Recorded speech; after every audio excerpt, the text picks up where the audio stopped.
جب مشرق میں سلطان صلاح الدین ایوبی اور سلطان نور الدین زنگی صلیبیوں کا خاتمہ کر رہے تھے تو اسی وقت مغرب یعنی یورپ میں بھی ایک ایسا شخص تھا جو صلیبیوں کے بڑے بڑے شہروں کو فتح کر رہا تھا۔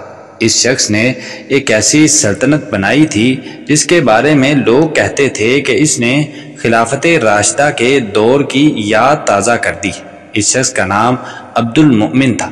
انہوں نے شمالی افریقہ میں ایک ایسی وسیع و عریض مسلم سلطنت قائم کی جو نہ اس سے پہلے تھی اور نہ اس کے بعد قائم ہو سکی۔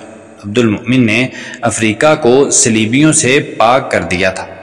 آپ 487 ہجری میں تلسمان کے ایک نواحی علاقے تاجرہ میں پیدا ہوئے۔ تلسمان موجودہ الجزائر کا ایک اہم شہر ہے۔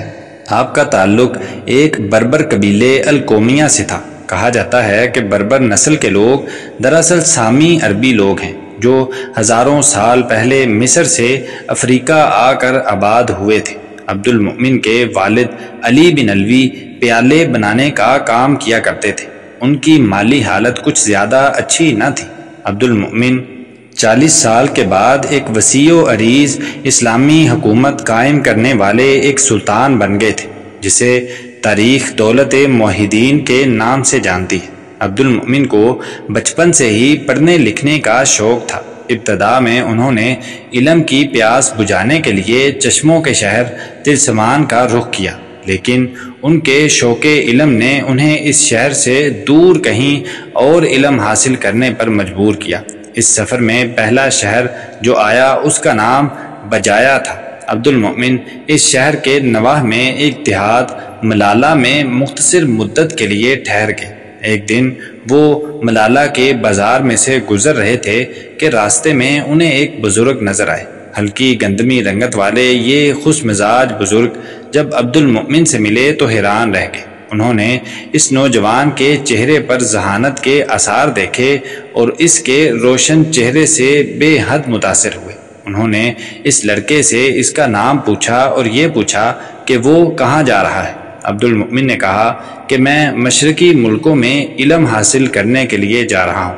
بزرگ نے عبد المؤمن کو ایک طرف لے جا کر کہا کہ اگر میں تمہیں اس سے اچھی بات بتاؤں تو کیسا رہے گا؟ اس نے کہا وہ کیا ہے؟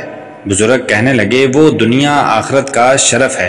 اس کے علاوہ اس بزرگ نے کہا کہ ظلم کو ختم کرنے کے لیے اور علم کو زندہ کرنے کے لیے میں جو کچھ کرنا چاہتا ہوں اس میں تم میری مدد کرو، اور جو علم تم پڑھنا چاہتے ہو وہ میں تمہیں فراہم کروں گا۔ اللہ نے تمہارے مقدر میں علم، دولت، حکومت اور ہر شے لکھی ہے۔ عبد المؤمن یہ باتیں حیرانی کے ساتھ سن رہے تھے اور آخر کار انہوں نے بزرگ کا ساتھ دینے کا فیصلہ کیا۔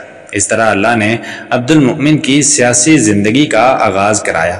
یہ انہی بزرگ کی تربیت تھی کہ عبد المؤمن دینی اور دنیاوی علوم کے علاوہ جنگی فنون، سیاست اور حکمرانی میں کمال مہارت رکھتے تھے۔ عبد المؤمن نے جس تحریک کو آگے بڑھایا تھا دراصل اس کی بنیاد انہی بزرگوں نے رکھی تھی۔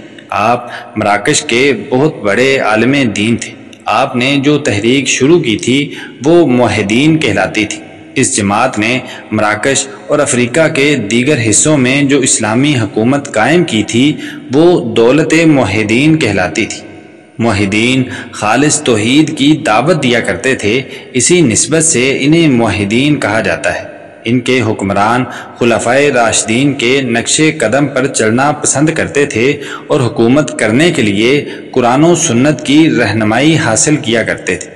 عبد المؤمن نے جس زمانے میں موحدین کی قیادت سنبھالی یہ وہی دور تھا جب مشرق میں سلطان نور الدین زنگی اور سلطان صلاح الدین ایوبی صلیبی طاقتوں کا خاتمہ کر رہے تھے۔